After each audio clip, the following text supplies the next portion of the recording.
성경 말씀은 에스더 7장 1절부터 10절에 있는 말씀입니다. 제 7장.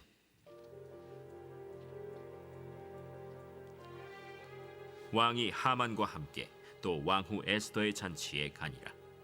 왕이 이 둘째 날 잔치에 술을 마실 때 다시 에스더에게 물어 이르되, 왕후 에스더여, 그대의 소청이 무엇이냐? 곧 허락하겠노라. 그대의 요구가 무엇이냐? 곧 나라의 절반이라 할지라도 시행하겠노라. 왕이여, 내가 만일 왕의 목전에서 은혜를 입었으며 왕이 좋게 여기시면 내 소청대로 내 생명을 내게 주시고 내 요구대로 내 민족을 내게 주소서.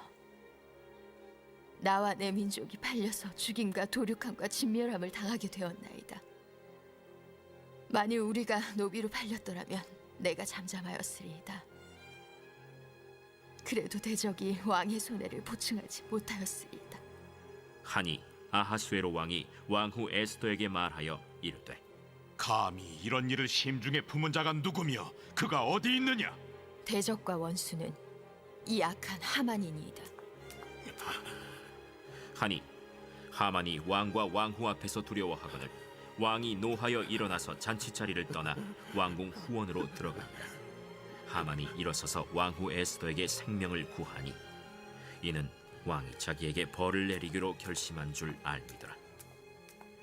왕이 후원으로부터 잔치 자리에 돌아오니 하만이 에스더가 앉은 걸상 위에 엎드렸거늘 왕이 이르되, 저가 궁중 내 앞에서 왕후를 강간까지 하고자 하는가? 이 말이 왕의 입에서 나오매 무리가 하만의 얼굴을 싸더라. 왕을 모신 내시 중에 하르보나가 왕에게 아뢰되, 왕을 위하여 충성된 말로 고발한 모르드게를 달고자 하여 하만이 높이가 50규빗 되는 나무를 준비하였는데 이제 그 나무가 하만의 집에 섰나이다. 하만을 그 나무에 달라! 모르드게를 매달려고 한 나무에 하만을 다니 왕의 노가 그치니라.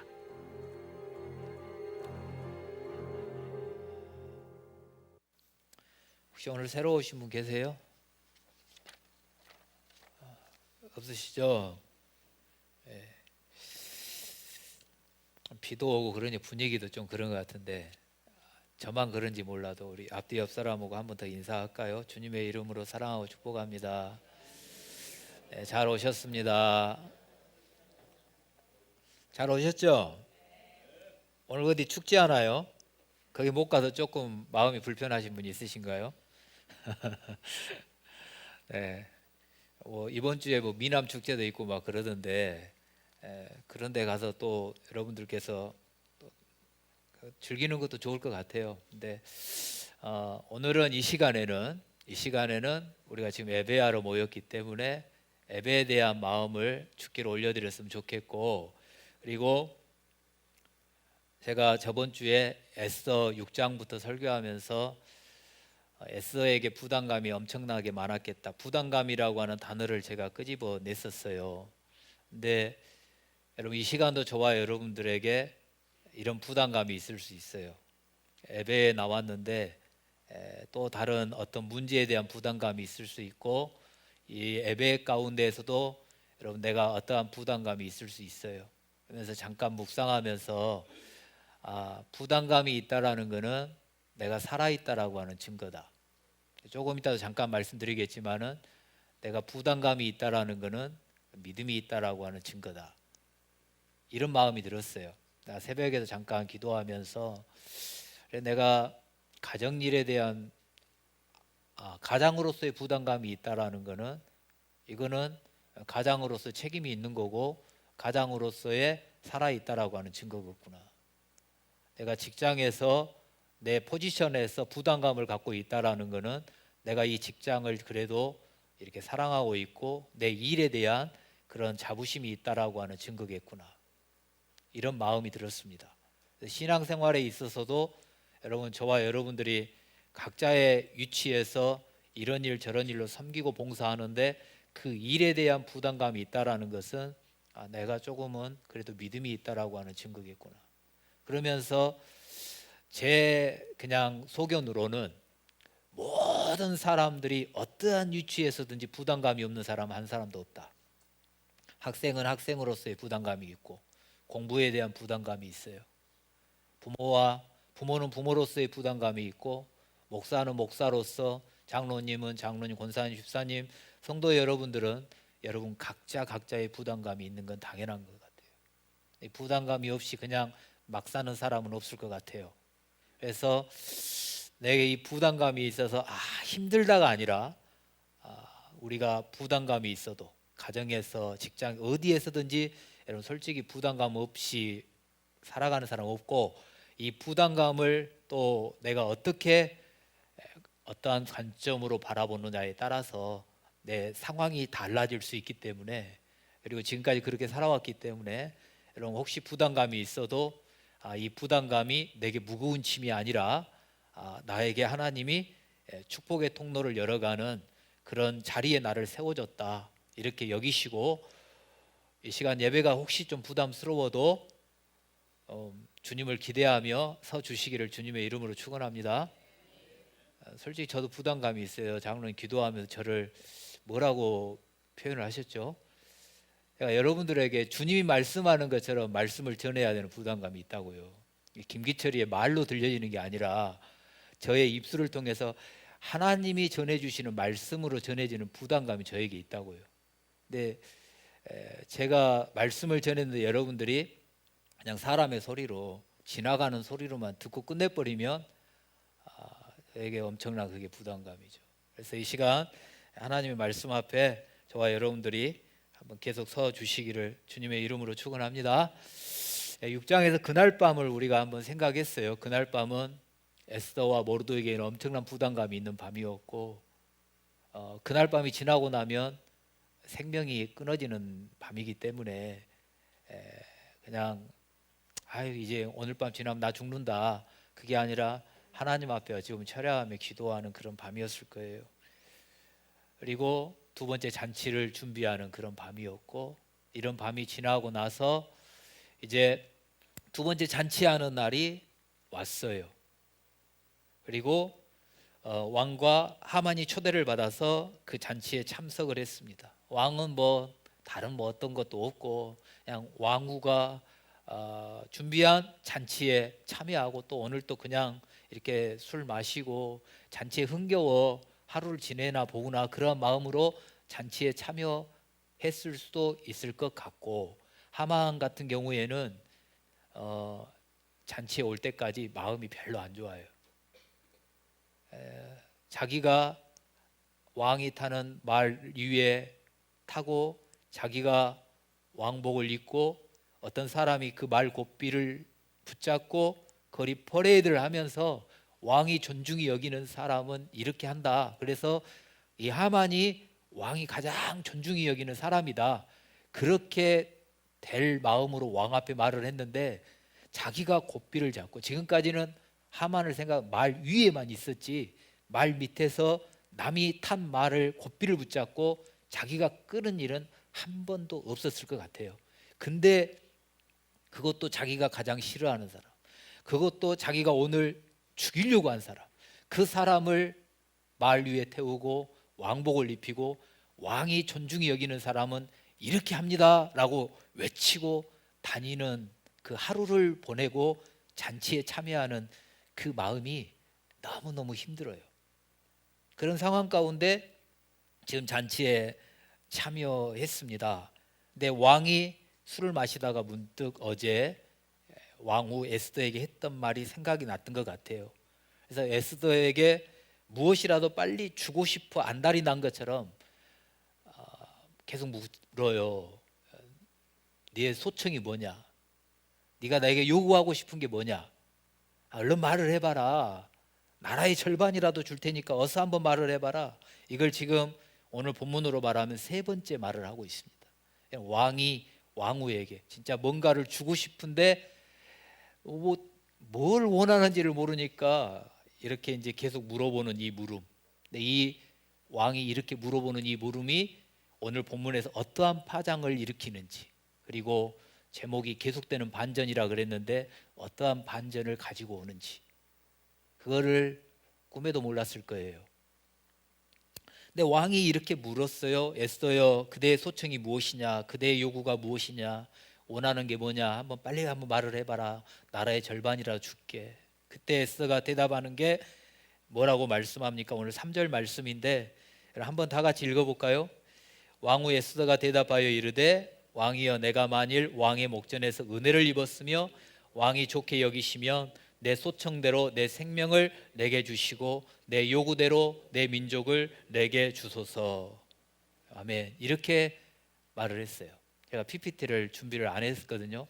갑자기 이렇게 읽으면 이제 방송실에서 좀 이제 부담이 될 것 같아요.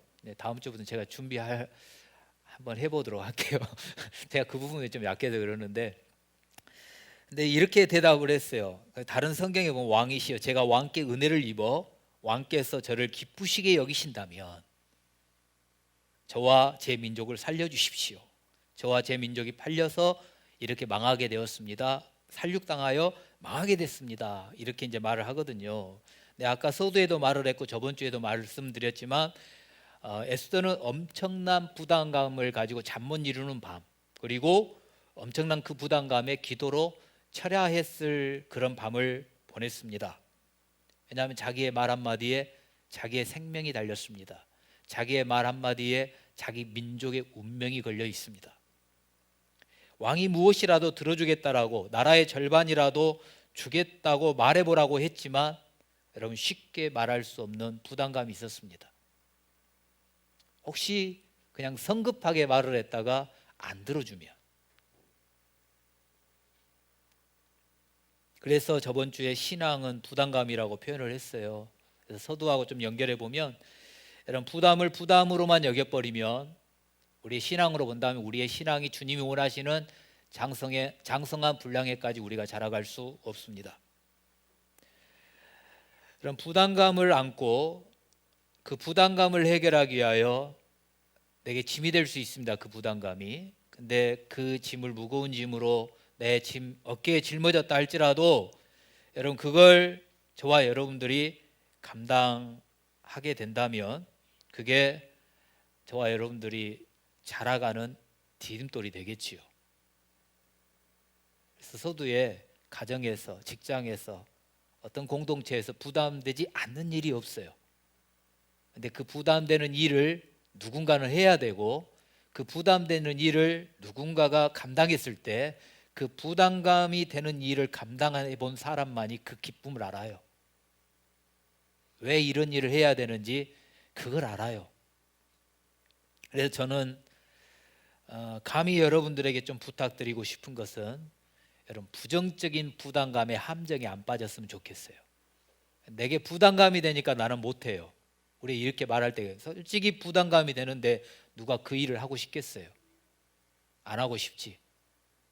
그래서 그런 부정적인 부담감의 함정에 좀 안 빠졌으면 좋겠고, 여러분, 서두에도 말했던 것처럼 부담감을 갖는다는 것만으로도 아직 내 믿음이 살아있구나, 그런 증거라고 여러분들에게 말씀을 했는데요. 여러분, 그 부담감을 짊어지고 그 일을 해내야 내 가정이 그래도 살지 않습니까? 아버지가 부담감을 좀 가져주셔야 되고, 엄마가 부담감을 가져야 되고, 그래야 가정이 그래도 살아가고, 직장도 마찬가지, 교회도 마찬가지예요. 누군가는 부담감을 가져야 됩니다.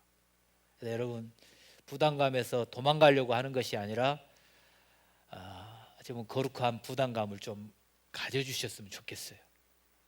성민교회 다닌다고 하는 부담감, 이게 지금 우리의 현실에서는 상당히 가슴 아픈 일이기도 하고, 어디 가서 여러분 성민교회 다닌다고 말하고 싶지도 않은 그런 부담감이 있을 수 있습니다. 이 현실 앞에 여러분, 내가 성민교회 성도로서의 이런 부담감을 가져주시면 감사하겠습니다. 에스더가 이 엄청난 부담감을 안고 두 번째 잔치를 열고 있습니다. 왕은 어제도 분명히 말을 했습니다. 무엇을 요구하느냐? 말만 해라. 나라의 절반이라도 주겠다. 그래서 지금 잔치를 열어놓고 왕후 에스더가 왕에게 그렇게 말할 수도 있습니다. 왕께서 어제 제게 이렇게 물으셨습니다. 내가 지금 말을 해도 될까요? 이렇게 할 수도 있습니다. 그러나 에스더는 지금 그렇게 하고 있지 않습니다. 말하고 싶지요. 근데 왕이 물어볼 때까지 기다리고 있습니다. 이 기다림은 그 입을 바짝바짝 마르게 할 겁니다. 속이 엄청나게 타들어가게 할 겁니다. 여러분, 이 기다림 또한 에스더에게는 엄청난 부담감이었을 겁니다. 왜냐하면 왕이 어제는 기분이 좋아서 나한테 나라의 절반이라도 주겠다라고 무엇이든지 말해라고 그랬는데, 오늘 잔치에 혹시 업무를 보고 왔다가 기분이 안 좋아서 내게 안 물어보면 어떻게 하지? 왕이 물어보지 아니하면 나는 죽는데, 왕이 물어보지 아니하면 우리 민족은 전멸되는데, 이런 부담감, 그리고 왕이 언제나 물어보나 하는 그 소리에 속이 타 들어갔을 것 같아요. 저렇게 술만 마시다가 술이 채여가지고 정신을 놓고 그냥 잠자리에 들어버리면 어떻게 하지? 여러분, 이런 생각에 에스더 또한 그 잔치 자리가 잔치 분위기가 아니라 조마조마하는 그런 심정이었을 것 같아요. 그런데 잔치에 흥이 돋았는지 드디어 왕이 에스더에게 물어와요. 그때 에스더가 대답하는 모습이 제게는 너무너무 아름답게 보였어요. 여러분, 에스더의 이 말씀을 모르는 분이 누가 있겠어요? 근데 이 말씀을 준비하면서 제가 혼자 걸으면서 묵상을 하고 혼자 한번 읊어보고 혼자 하나님 앞에 기도하면서 이 부분을 묵상할 때, 야, 에스더가 진짜 멋지다, 에스더가 진짜 아름답다, 이런 생각을 새삼스럽게 가져봤는데, 그 하나가 뭐냐면 조마조마해요. 왕이 물어보지 아니하면 어떻게 하지 하는 이런 조바심이 있고 부담감이 있어요. 근데 왕이 물어볼 때까지 기다리는 자세, 상대방이 내게 뭔가를 물어볼 때까지 기다리는 이 자세가 너무나도 아름답게 보였습니다. 내가 하고 싶다고 해서 다 말을 해버리는 것이 아니라 상대방이 내게 물어봐 줄 때까지 기다리고 있는 자세, 내 속은 타들어가고 내 속은 시커매지고 내 입은 바짝바짝 마름에도 불구하고 상대방이 물어봐 줄 때까지 여러분 기다릴 줄 아는 그 자세가 너무나도 예쁘게 보였습니다. 그 다음에 하나는 에스더가 말을 너무나도 예쁘게 합니다. 이 모습이 너무나도 저에게는 은혜였습니다. 저 같으면 조마조마하면 언제 물어보나 안 물어보나 어쩌나 이런 기다리고 있으니까 왕이 한번 말해보라 하면 물어보자마자 왕이시여 나 좀 살려주세요, 우리 민족 좀 살려주세요, 저 하만 좀 죽여주세요, 이렇게 말할 것 같은데 에스더가 꺼내는 말을 보십시오. 이게 은혜였어요. 저에게는 뭐라고 말합니까? 내가 만일 왕의 목전에서 은혜를 입었으며 왕이 좋게 여기시면, 이 부분이 저에게는 은혜였어요. 내가 만일 왕의 목전에 은혜를 입었고 왕이 좋게 여기시면, 에스더서의 이 표현이 5번 나와요. 5장 4절 8절, 오늘 본문 7장 3절, 8장 5절, 9장 13절. 근데 에스더에게 있어서는 지금 이게 입에 붙어 있는 것 같아요. 왕에게 내가 은혜를 입었고 왕이 보시기에 좋게 여기시면, 다른 성경에서는 왕이 저를 보셨을 때 기쁘게 여기시면, 기쁘게 여기시면,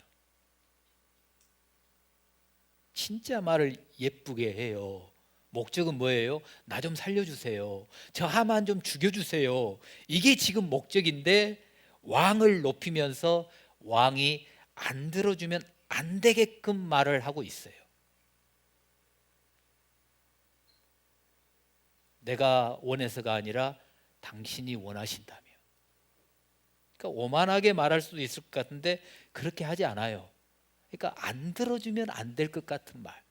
그러니까 여러분 좀 이런 대화들 하잖아요. 여보 나 사랑해? 내가 사랑하지. 얼마만큼 사랑해? 저 하늘만큼 사랑하지. 내가 당신이 말하면 하늘에 별이라도 따다 줄 수 있어. 뭐 별을 어떻게 따다 줘요? 근데 안 들어주면 안 되게끔 말을 하고 있다고 지금 에스더가. 여러분 말을 잘 해야 됩니다.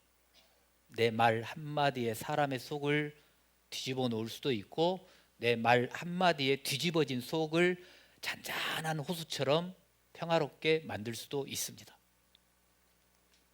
여러분, 말 한마디로 갑자기 분위기를 냉동고로 만들 수도 있고 말 한마디로 그 냉동고와 같은 그런 차가운 분위기를 따뜻한 난로를 피워놓고 군고구마 구워 먹는 그런 분위기로 만들 수도 있습니다. 우리들이 흔히 쓰는 말 가운데 솔직하게 말한다라고 하는 표현이 있고 직설적으로 말한다고 하는 표현이 있습니다. 이 솔직하게 말한다와 직설적으로 말한다 이 표현에는 똑같은 공통점이 있는데 그게 뭐냐면 사실을 말한다는 겁니다. 여러분, 사실을 말을 합니다. 근데 솔직하게 말하는 것은 내 말을 듣는 상대방을 배려해서 말을 합니다. 누구를 꾸짖습니다. 자녀를 꾸짖습니다. 근데 솔직하게 말을 하는 것은 꾸중을 듣고 있는 그 사람을 배려해서 사실대로 조곤조곤 상처받지 않도록 말하는 게 솔직하게 말하는 겁니다. 근데 직설적으로 말한다 이 표현은 어떤 거냐면 사실을 말합니다. 근데 내 입에서 나가는 사실이 상대방에게 가시가 되어 상처를 줍니다. 그렇기 때문에 똑같은 사실을 말을 하더라도 여러분, 상대방을 배려해서 말하느냐 아니면 상대방을 내 말로 찌르면서 하느냐, 여기에 차이가 있습니다. 그래서 여러분, 우리 말을 잘해야 됩니다. 나는 원래 그래요. 나는 원래 악의는 없는데 내가 말을 이쁘게 못해요. 내가 원래 생기먹은 것이 이래서 그래요. 이렇게 우리가 말을 할 때도 있습니다. 그러면 여러분 어떻게 해야 돼요? 내가 원래 생겨먹었어, 이렇게 말이 나옵니다. 나는 이렇게밖에 말을 못합니다 원래. 그러면 여러분 그대로만 있어야 됩니까? 내가 원래 말을 잘 못한다면 말을 잘할 수 있도록 고치셔야 됩니다. 고쳐가야 됩니다.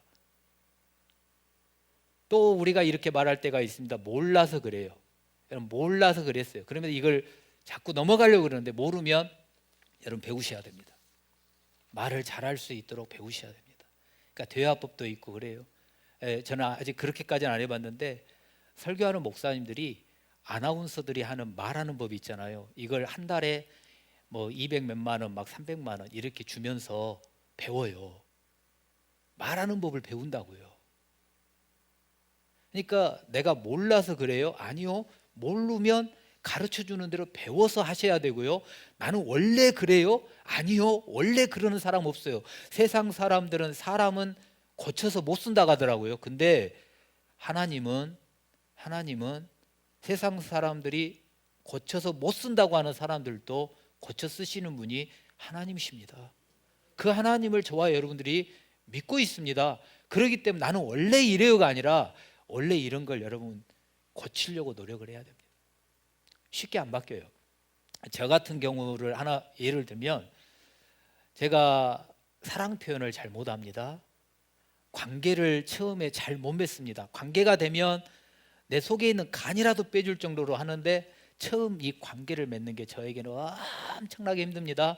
그래서 대학교, 대학원, 신학대학원 다니면서 제가 선택 과목으로 했던 거는 거의 다 상담, 심리, 코치 이런 것들을 선택해서 들었어요. 근데 들으면 뭔가는 좀 알겠고 이런 거구나. 그러면서 그걸 들으면서 솔직히 많이 울었어요. 상담을 들으면서 나 때문에 우리 동생들이 상처를 많이 받았겠구나. 나 때문에 아내가 엄청나게 힘들었겠구나. 내 말 한마디 때문에 우리 아들, 딸이 이런 상처를 받았겠구나. 여러분 그걸 들을 때마다 진짜 울었어요. 그러면서 내가 고쳐야지 이렇게 하고 상황으로 딱 현실로 와보면 솔직히 안 고쳐져요. 근데 내가 들었잖아요. 배웠잖아요. 근데 180도 확 바뀐 것이 아니라 조금씩 변해가는 저의 모습을 저 자신도 느껴질 때가 있어요. 그러니까 우리가 뭔가를 배워서 확 바뀌어지면 얼마나 좋겠어요. 근데 그렇지가 못하고 그래도 내가 배운 것 중에 조금씩이라도 바뀌어져 간다면 여러분 그것으로 하나님이 기뻐하실 것 같아요. 그러니까 여러분 나 말 원래 못해요, 나 몰라서 그래요, 아니요. 오늘부터는 여러분 배우시면 됩니다. 배우셔서 말을 잘하고, 그러니까 내가 내 기분에 맞게끔 말을 잘하는 게 아니라 상대방이 들었을 때에 여러분 기분 좋게 말하는 사람, 그런 것들을 저와 여러분들이 배워서 여러분 에스더가 말 잘하는 것처럼 저와 여러분도 말 잘하면 얼마나 좋겠어요. 여러분 좀 부담감이 되시죠? 내가 원래 말을 이러는데 말을 잘하자고 하니까 여러분 좀 부담감은 될 거예요. 그럼에도 불구하고 부담감이 되시더라도 여러분 좀 바꾸어 가셔야 되겠죠. 그래서 또 제가 에스더를 보면서 은혜가 됐던 건 뭐냐면 3절 말씀은 자기의 감정을 왕 앞에 그대로 표현해요. 그러니까 자기의 감정으로 표현합니다. 왕이시여 저를 좀 예쁘게 봐주세요, 내가 왕에게 예쁘게 보이시면 나를 좀 살려주세요 하면서 감정을 표현하거든요. 근데 4절 말씀은 이성적으로 표현합니다. 왕 앞에 이성적으로 논리적으로 표현합니다. 지금 에스더가 여인으로서의 감정적으로만 왕에게 지금 어떠한 말을 하고 있는 게 아니라 4절에서는 이 머리 이성과 논리를 가지고 왕 앞에 말을 하고 있어요. 그러니까 여러분 3절에서 하만이 3장에서 이런 말을 했습니다. 유다인들을 죽이는 것이 유익하다 그랬거든요, 왕 앞에. 그러면서 죽이고 도륙하고 진멸하고, 이 표현이 오늘 4절에 나오잖아요. 죽이고 도륙하고 진멸, 이 표현이 하만이 왕한테 했던 말이에요. 유대인들을 죽이고 도륙하고 진멸하는 것이 왕에게는 손해가 하나도 없습니다. 근데 에스더가 지금 그 말을 그대로 인용을 해가지고 우리 민족을 죽이고 도륙하고 진멸하는 것이 왕에게 엄청난 손해입니다, 지금 이렇게 표현하는 거예요. 내가 우리 민족이 노예로 팔렸더라면 제가 이렇게 말하지 않겠습니다. 근데 우리 민족을 다 죽여버리면은 경제적인 손실이 얼마가 되는지 아십니까? 무임금, 무노동력, 어찌 보면 임금을 안 줘도 돼요. 노예로 팔리면 우리들 그냥 써먹을 수 있는 건데 우리 민족을 다 죽여버리면 왕과 이 나라에 엄청난 경제적인 손실이 옵니다.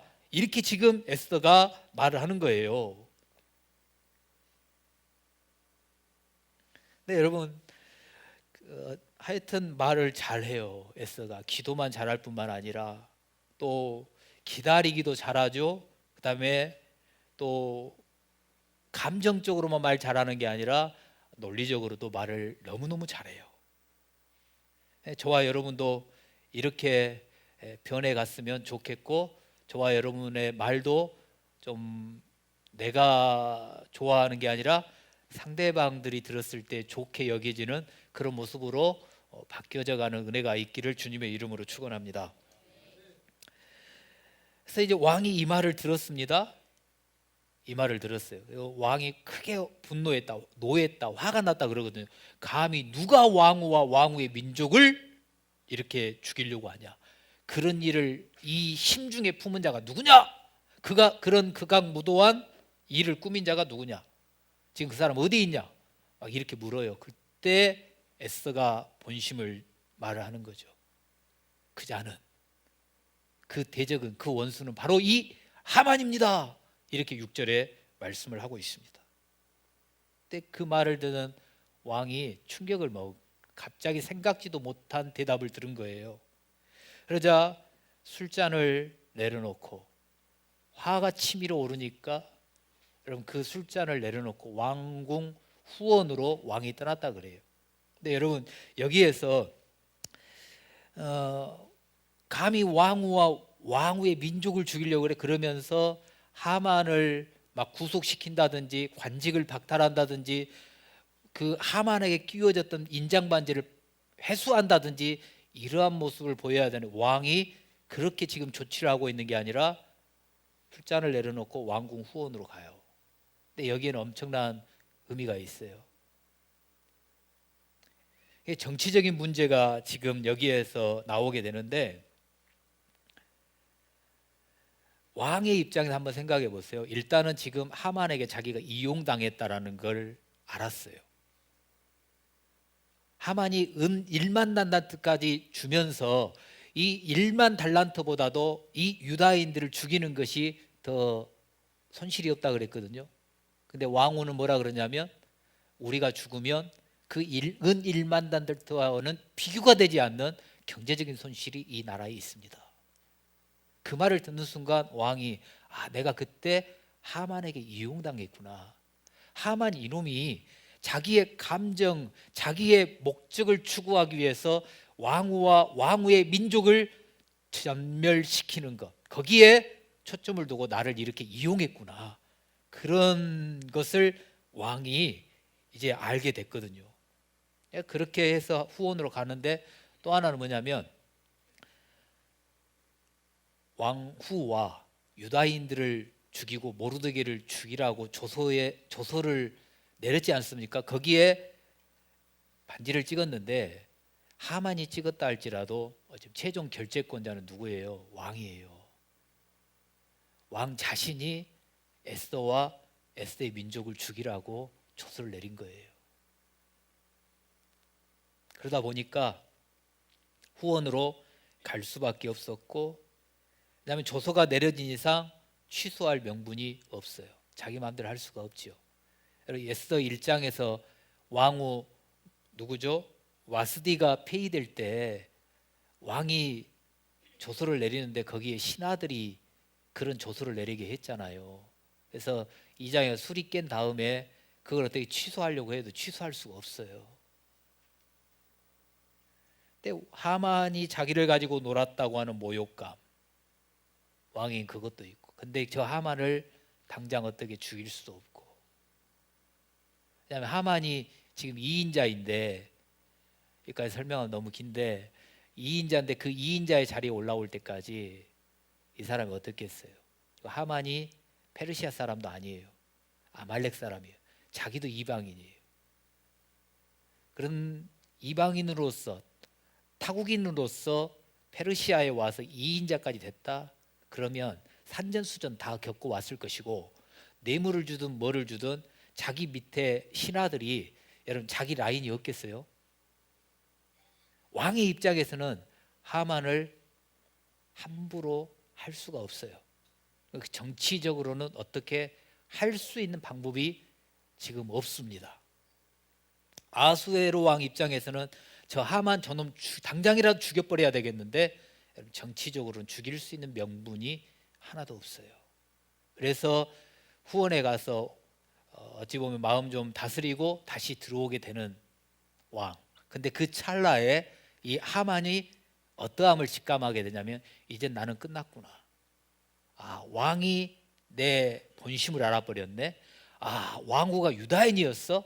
그러면서 이 하만이 자기가 왕을 속이고 이용했다라는 것이 들통이 나자 이제 공포가 몰려오게 되고, 그러면서 여러분 그 하만이 에스더에게 살려달라고 애원을 합니다. 근데 여러분 이게 반전이에요. 에스더한테 살려달라고 하는데 그게 자기를 죽음으로 몰고 갈 줄은 아마 또 생각도 못했을 거예요. 그래서 여러분 그 당시 음식 문화를 한번 이렇게 보시면, 페르시아가 지금 이란, 이라크, 그 밑에가 파키스탄, 인도, 이렇게 이제 나라들이 쭉 요즘 있는데요.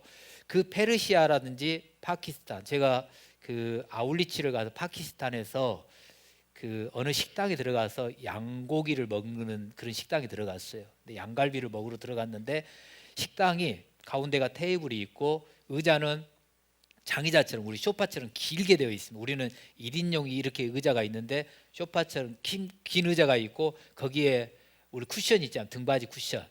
이런 게 의자마다 다 놓여져 있습니다. 그러니까 식사를 하면 우리 같이 1인용 의자에 앉아 정자세로 이렇게 밥을 먹는 게 아니라, 그 사람들은 뒤에 이렇게 뒤에다가 등받이를 하고 이런 식으로 해서 정말 거만하게 먹든지, 아니면 이렇게 옆으로요 여기다 끼고 한번 누워볼까요? 근데 이렇게 끼고 어쨌든 하여튼 그렇게 해서 밥을 먹어요. 그렇게 먹어요. 그러면 지금 왕비가 뒤로 이렇게 젖혀져 있든지 아니면 옆으로 이렇게 누워 있든지 이런 자세로 있는데 하만이 가서 지금 에스더한테 살려달라고 그러는 거거든요. 그럼 이게 지금 에스더가 누워 있는 그런 걸상이라고 한번 생각해 보세요. 에스더가 지금 이렇게 누워 있는데 하만이 그 발밑에 가가지고 무릎을 꿇었든지 아니면 걸상에 올라갔든지 그 모습이 지금 어떻게 보여버렸냐면 왕후를 겁탈하는 모습으로 보여졌다 그 말이에요. 근데 어떻게 보면 이것도 하나님이 하시는 건데 왕이 그 순간에 머리가 돌아갔을지도 몰라요. 이 하만을 정치적으로 내가 죽일 수가 없다. 근데 감히 왕궁 안에서 왕후를 겁탈하려고 하는 그런 모습을 비춰 너는 이걸로 죽었다. 이렇게 머리가 돌아갔을지도 모르겠어요. 그래서 8절 말씀에 보면 그 왕이 잔치 자리로 돌아와 가지고 뭐라고 말하면 저가 궁중에 내 앞에서 왕후를 강간까지 하고자 하는가 하니 이렇게 말을 해요. 그 말을 함과 동시에 신하들이 와서 얼굴을 보자기로 쌌다. 얼굴을 쌌다 이 말은 사형이다. 지금 이렇게 지금 하는 거죠. 여러분 하만이 바보가 아닌 이상 어떻게 왕궁 안에서 왕후를 겁탈하려고 했겠어요. 근데 그게 지금 반전이라고.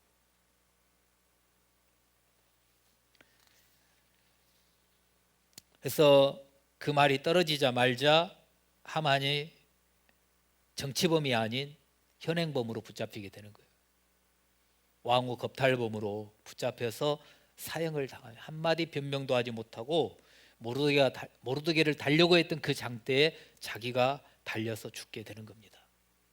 여기까지 우리가 보면서 생각해 볼 수 있는 게 아하수에로 왕에게 하만의 음모, 하만에게 왕이 이용당했다. 이걸 지금 왕이 알았습니다. 그리고 정치범으로 사형당할 수밖에 없는 하만을 왕비 겁탈범으로 사형시킬 수 있었던 것, 모르드게가 달려야 할 장대에 하만이 달린 것, 여러분 이거 누가 했지요? 에스더가 했지요. 안 그래요? 에스더가 말을 해줬잖아요. 그래서 알았어요. 근데 에스더가 한 부분은 어디까지냐면 내가 죽게 생겼습니다. 우리 민족이 죽게 생겼습니다. 하만입니다. 여기까지 에스더가 했습니다. 그 후에는 누가 한 거냐면 아하수에로의 감정을 움직이든지 마음을 움직이든지 그 모든 상황과 환경은 하나님이 만들어 가셨습니다. 하나님이 하신 거예요. 하나님이 연출하시고 하나님이 하셨습니다. 그래서 여러분 우리가 모든 일을 하나님이 하신다. 그렇기 때문에 내가 손 놓고 있는다, 넋 놓고 있는다 이거는 안 되고요. 내가 해야 되는 부분이 있습니다. 내가 해야 되는 데까지는 해야 됩니다. 그냥 가만히 있는 게 아니고요. 에스더도 자기가 할 수 있는 부분까지는 했습니다. 기도도 했습니다. 부담감을 가지고 뜬 눈으로 밤을 새우기도 했을 겁니다. 잔치를 준비하기도 했습니다. 왕이 물어볼 때까지 참았습니다. 그리고 왕이 물어볼 때 대답했습니다. 거기까지는 에스더가 해야 되는 일이었습니다. 그런 것처럼 주님이 반드시 일하시고 반전을 계속 이루어 가십니다. 근데 하나님이 하시는데 하나님이 네가 해야 되는 부분이 반드시 있다. 우리 이거 놓치면 안 돼요. 제가 해야 될 부분이 있어요. 여러분이 하셔야 될 부분이 반드시 있습니다. 그렇기 때문에 여러분 내 절망을 희망으로 반전되기를 원하고 내 지금의 상황과 환경이 역전되기를 원하고 반전되기를 원한다면 여러분 오늘 말씀을 종합적으로 말씀해 본다면 거기에서 도망가려고 하지 마시고 부담감을 가지십시오. 부담감은 반드시 있어야 됩니다. 그리고 내가 만족하는 말을 하는 것이 아니라 들어줄 사람이 만족할 수 있는 말을 할 줄 아셔야 됩니다. 그리고 내가 할 일을 다 하고 이제부터는 누가 하냐? 주님이 하신다. 이때 우리 흔들립니다. 두렵습니다. 저도 마찬가지입니다. 일주일 동안 이 말씀 보면서 이것저것 부담감들이 엄청나게 많았습니다. 그럼에도 불구하고 출애굽기 14장 13절 14절 말씀을 그때 설교하고 그 말씀으로 매주마다 제가 그 말씀을 붙잡지 않았다면 너무너무 힘들었을 겁니다. 부담이 올 때마다 가슴이 두근두근할 때마다 두려워하지 말고 내가 너를 구원할 거야. 내가 너를 위하여 싸울 거니까 두려워하지 말고 마음 단단히 먹고 두려워하지 말고 너 마음 단단히 먹고 이 부분이 저를 한 주간을 살게 했고 이겨내게 했습니다. 여러분 반전은 갑작스럽게 바뀌겠지만 내가 해야 될 일이 있습니다. 내가 해야 될 일에 부담감이 있다고 여러분 도망가시면 반전이 결코 일어나지 않습니다. 주님이 어떠한 일에서든지 반전을 일으켜 주시기를 원하고 내 인생을 역전시켜 주기를 원하신다면 여러분 내가 해야 될 부분 놓치지 마십시오. 내가 해야 될 자리까지는 가셔야 됩니다. 거기까지는 하셔야 됩니다. 할 건 하고 하나님 앞에 토스를 하셔야 됩니다. 그래서 여러분 하나님께 토스하고 마음 단단히 먹고 내가 그 하나님을 믿으니까 내가 그 하나님이 내 안에 계시니까 주님이 하실 걸 믿고 이거 하나님 만나면 끝난 거고 하나님 믿으면 끝난 거다. 여러분 그걸 믿음으로 고백하면서 여러분 승리할 수 있기를 주님의 이름으로 축원합니다. 오늘은 제가 기도하고 마치도록 하겠습니다. 하나님 아버지 주님의 은혜에 감사합니다.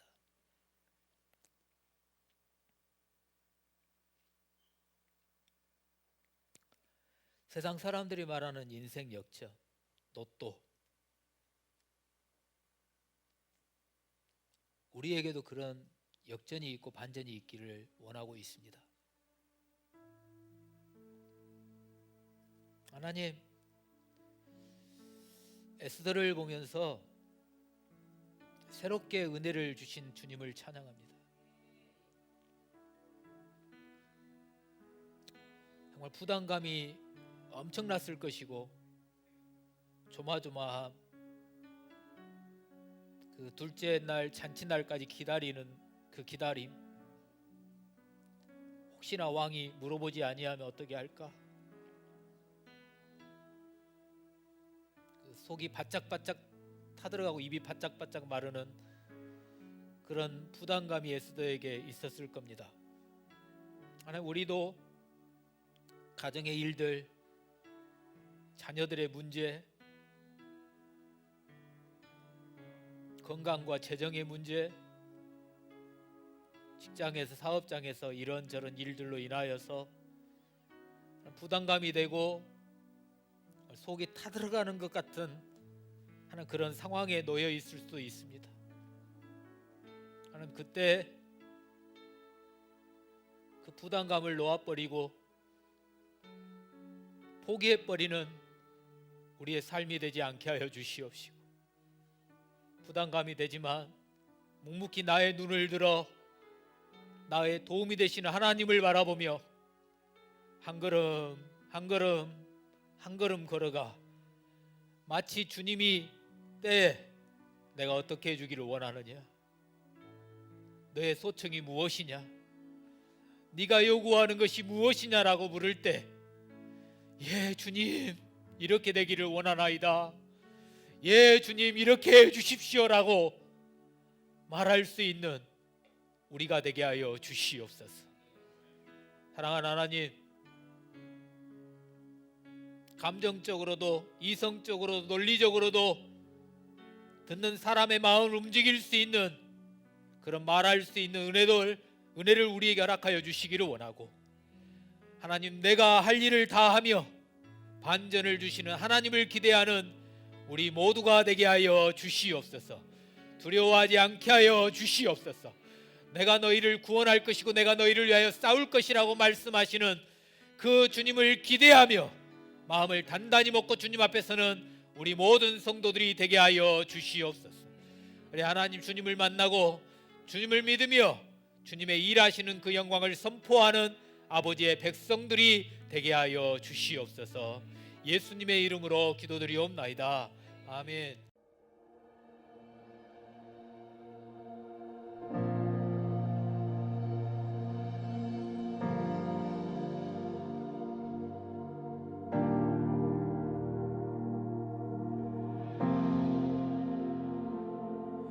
모든 것이 끝났다고 말하는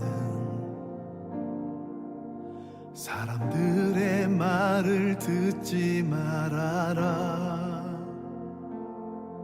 하나님은 아직도 너에게서 시선을 떼지 않았다.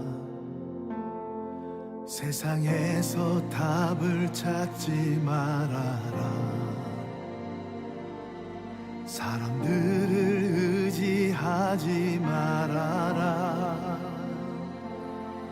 너의 모든 문제는 하나님만이 해결할 수가 있다. 기도를 쉬지 마라. 찬양을 멈추지 마라. 하나님이 너를 주목하고 있다.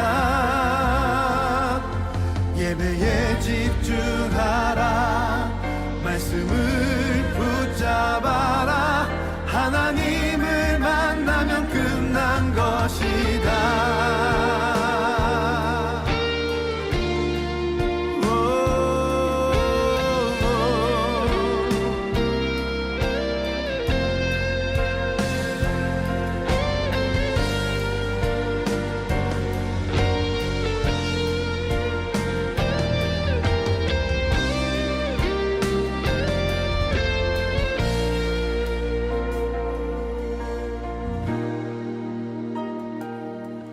모든 것이 끝났다고 말하는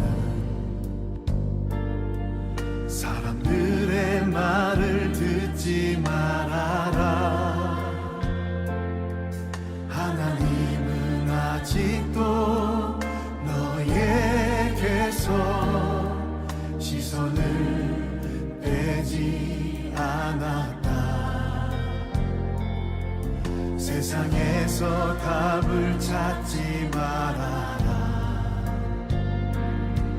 사람들을 의지하지 말아라.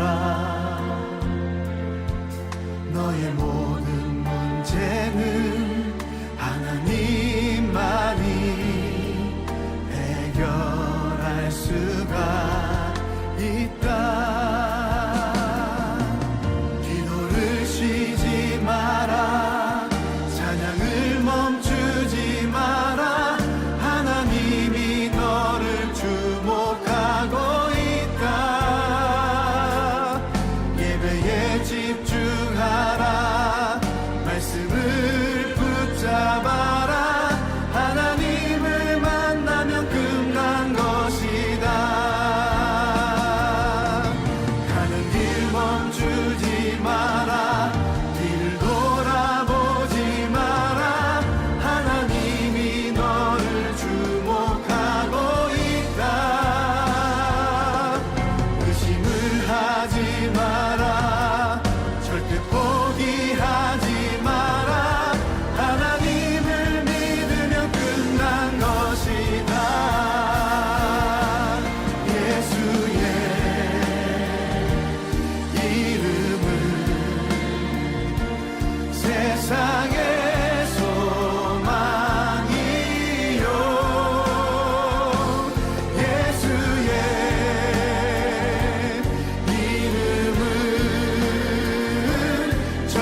하고